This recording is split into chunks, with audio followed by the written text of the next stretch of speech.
올해부터 고등학교에서 문과, 이과 구분이 없어져요. 이게 대략 1975년경부터 문과, 이과로 나누기 시작했거든요. 나누는 게 어떤 문제를 낳냐면 문과 선택한 학생들은 문과 공부만 해야 되고요. 이과 선택한 학생들은 이과 공부만 해요.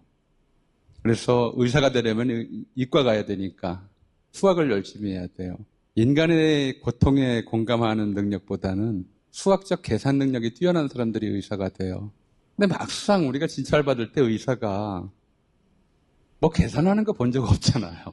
수학적 계산 능력은 의사 자질하고 별 관계가 없어요. 사람은 어떤 프레임 안에 자기가 들어가 버리면 그 프레임의 정체성에 자기를 맞춰요. 자기가 생각하는 이과다움은 이런 것이다라고 판단을 하고 결국 나중에는 어떤 정도까지 인간이 진화하냐면 진화인지 퇴화인지 모르겠지만 내 머리는 원래 문과머리였어. 문과머리 따로 이과머리 따로 있다고 생각하게 되는 거예요. 그러면서 인간의 전인성과 통합성이 사라져버리고 문과형 인간과 이과형 인간으로 스스로가 자기를 이렇게 나누어 보게 되고 남도 나눠서 평가를 하게 돼버려요. 근데 이게 50년 만에 없어지는 거예요. 유명한 역사가 미셸 푸코 같은 사람은 의사인 동시에 역사학자거든요. 의과가 이과가 아니에요. 한국 정치를 보수와 진보로 나누어서 이분법으로 인식해온 시기가 그렇게 길질 않아요. 보수 대 진보라고 하는 프레임은 1990년 3당 합당 때 민자당하고 조선일보가 만들어서 돌린 프레임이에요. 김대중 전 대통령만 해도 본인은 개혁적 보수라고 자기를 스스로 얘기를 했어요. 근데 굳이 진보라는 이름을 붙여놓고 자기들이 보수 행사를 해온 거예요. 인간이 과거를 많이 보는 태도가 보수고 미래를 많이 보는 태도가 진보라고 할 수 있어요. 예를 들어서 노인들은 자기 과거 얘기만 해. 내가 왕년에 뭐 했었는데. 그러나 젊은이들이나 어린애들은 너 커서 뭐 될래 그런단 말이에요. 노인한테 너 커서 뭐 될래 그러면 그건 욕이잖아요. 애들한테 너 왕년에 뭐 했냐 그러면 그건 좀 한심한 얘기잖아요. 보수는 본래 역사, 전통, 그리고 그 살아온 결과로 만들어진 현재의 법, 제도, 관습, 도덕, 윤리 이런 걸 굉장히 중요시해요. 근데 지금 저 사람들 해온 걸 보세요. 아니 우리가 못나서 식민지 지배받았다고 얘기하는 게 그게 보수예요? 일본 덕에 우리가 이만큼 산다고 얘기하는 게 그게 보수가 아니잖아요. 근데 그렇게 틀을 만들어 놓고 사람들을 보수와 진보라는 틀로 선택하게 만들어요. 그래서 요즘도 여론조사 보면은 보수 몇 퍼센트, 진보 몇 퍼센트 이렇게 응답률 측정을 해요. 저는 그런 질문을 받으면 여론조사 업체에서 저는 보수라고 대답을 해요. 이제 늙었으니까. 커서 뭐 될래 생각이 없어요. 근데 전혀 보수 같지 않은 사람들이 보수를 참칭하고 진보가 아닌 사람들을 진보로 불러넣으면서 강요한 역사가 이제 30년이에요.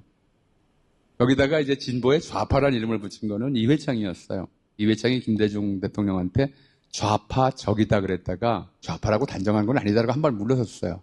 홍준표 씨가 한나라당 원내대표 할 때부터 진보 좌파 보수 우파라는 그림을 이렇게 딱 잘라놨어요. 문이과 구분하듯이. 이번 내란 사태는 저 사람들이 보수가 아니라는 걸 보여준 거예요. 저는 보수가 어디 있어요. 이번 이재명 대통령 당선은 우리가 30년간 잘못된 구분법 속에 살아왔던 그런 역사를 되돌아보는 계기를 만들어줬다고 생각해요. 이게 선거용 우클릭이다. 이렇게 언론들이 쓰는데 우클릭이 아니에요. 굳이 쓰자면 민주당은 애국민주정당이고요. 저쪽은 친일 매국 내란 독재 정당이에요. 애국보수라고 참칭했거든요. 무슨 애국자가 중요한 건 일본의 마음이 있다는 소리는 하고 있어요. 그게 무슨 애국이야. 무슨 애국 세력이 집회할 때 성적이 이스라엘계까지 같이 들고 나와요. 왜 이게 문제냐면 자기가 보수라고 생각하는 사람들이 이 친일 매국을 주장하면 따라가요. 그전에는 일본이 역사교과서 왜곡했다, 독도는 자기네 땅이라고 주장했다 그러면은 막 혈서 쓰겠다고 하던 사람들이 그럴 수도 있지, 맞네, 이렇게 따라가요. 그리고 내란조차도 계몽령이라고 생각하고 따라가요. 잘못된 틀은 사람들의 의식 자체를 수학 계산은 잘하는데 인간의 고통에 대한 공감을 못하는 의사를 만들듯이 따라가는 사람들을 만들기 때문에 이재명 대통령이 취하는 정책들을 통해서 이 프레임을 좀 뒤흔드는 계기가 될 수가 있고, 또 하나는 내란의 진상을 철저히 규명함으로써 뭣도 모르고 따라갔던 사람들을 좀 부끄럽게 만들어야 돼요. 이게 좀 국면사적 의미예요. 그리고 좀 시대적 의미, 좀 더 긴 의미를 좀 보죠. 민주주의라는 말을 처음 접했을 때 우리는 이제 양반 쌍놈 따지던 시대였어요. 왕이 있고 양반들이 있고 쌍놈이 있었던 시대란 말이에요. 그 사람들이 민주주의란 말을 접했을 때는 어이가 없었죠. 어디 감히 천한 것들이 나라의 주인 행세를 하는 그런 제도가 있단 말이야. 있어서는 안 된다고 생각했기 때문에 데모크라시, 주의로 번역하면 안 되는 단어였는데 그걸 민주주의라고 오역을 해버렸어요. 의도적인 오역이었죠. 이거 멸시하고 우습게 알았어요.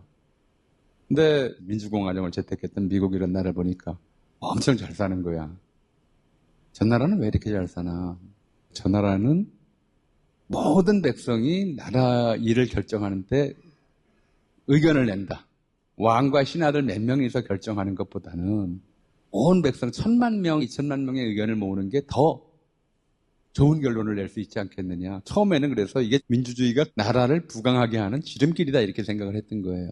그렇게 생각하면서 이벤트를 기획했던 것이 1898년의 만민공동회였어요. 그때 누구를 제일 먼저 개막연설 연사로 세우냐면 백정 출신을 세워요. 교과서에 실려있는 말이기도 하죠. 나는 대한의 가장 천한 사람이고 무지물과 가외다. 이거였어요. 세상이 그렇거든요. 김건희는 말 한마디만 하면 고속도로도 휘어요. 근데 정작 고속도로 톨게이트에서 통행료 받는 사람들은 오체투지로 땅바닥을 기어다니고 우리 말 좀 들어달라고 해도 들어주는 사람 거의 없어요. 독립협회가 왜 그런 기획을 했냐면 가장 천한 사람의 목소리도 들리는 세상이라면 모두의 목소리가 다 들릴 것이다. 높은 사람의 말은 그냥 들리는데 천한 사람의 말은 안 들리거든요. 그렇게 생각을 했던 거예요. 그리고 그 생각을 이어서 3.1운동 당시에 김희독립 선언서는 5등은 자야 우리는 독립을 선언하노라 하고 나서 2천만 민중의 성충을 합하여 차를 포명하며 이렇게 했어요. 인민이나 민족이나 동포나 이런 주어를 안 쓰고 민중이라고 썼어요. 모든 사람의 의견이 정치에 반영되는 나라. 그런 뜻에서 나라 이름을 민국이라고 한 거예요. 가장 천한 사람의 목소리도 들리는 나라.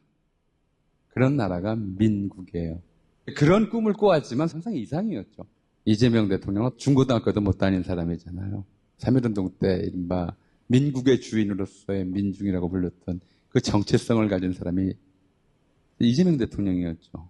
농촌 빈농의 아들로 태어나서 도시 빈민의 자식으로 살면서 소년 노동자가 되어서 노동자, 농민, 도시 빈민이라고 하는 정체성을 그 속에서 살았고 또 더 중요한 건 그 정체성을 계속 지키고 있다는 거예요. 민중 출신 대통령이 처음 나온 거예요, 우리가. 만민공동회 개막연설을 백정 출신이 한 것보다 더한 사건이 일어나 버린 거죠. 이분이 대통령이 돼서 제일 먼저 사진 찍으러 간 사람들이 청소노동자예요. 청소노동자는 대통령한테 먼저 사진 찍자고 할 수가 없어요. 대통령이 먼저 가지 않으면 또 며칠 전에는 그런 일이 있었죠. 시장에서 상인하고 악수를 청하는데 손이 더러워서 악수 못합니다. 그러니까 일하다가 더러워진 손은 더러운 게 아닙니다라고 얘기했어요.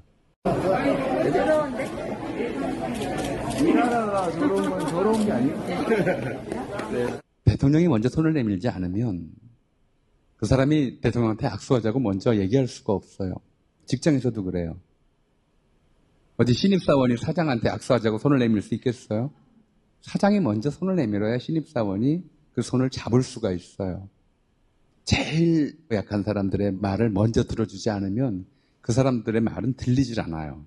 같이 서려고 하지 않으면 다른 사람들하고 어울릴 수가 없어요. 대통령이 가난한 노동자나 장사꾼의 손을 잡으려고 하지 않으면 그 사람들은 누구와 손을 잡을 수가 없어요.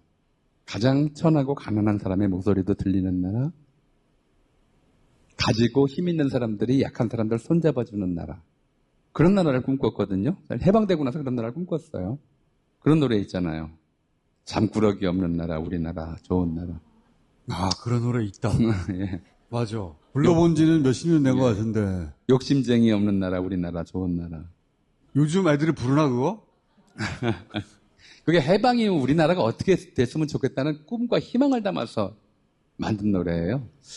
제가 알기로는 해방 이후에 두 번째인가 세 번째로 만들어진 동요예요. 첫 번째로 만들어진 동요는 학교종이 땡땡땡이었고, 그게 민국이에요. 모두가 어울리는 나라, 누구의 목소리도 소외되지 않는 나라, 이재명 대통령이 당선되고 나서 보이는 행보, 그 역사적 의미는 비로소 힘 있는 자와 힘 없는 자가 같이 손잡을 수 있는 나라, 힘 있는 사람이 먼저 손을 내밀어야 모두가 손을 잡을 수가 있고요, 돈 가진 사람이 먼저 약한 사람들의 말에 귀를 기울여야 모두의 목소리가 들릴 수가 있어요. 서로 돕고 사는 나라, 우리나라 좋은 나라, 진짜 대한민국이다. 이재명 대통령이 진짜 대한민국이라고 하면서 읽을 때 꼭 그렇게 읽어요. 대한민국이라고 바로 붙여 읽지 않고요.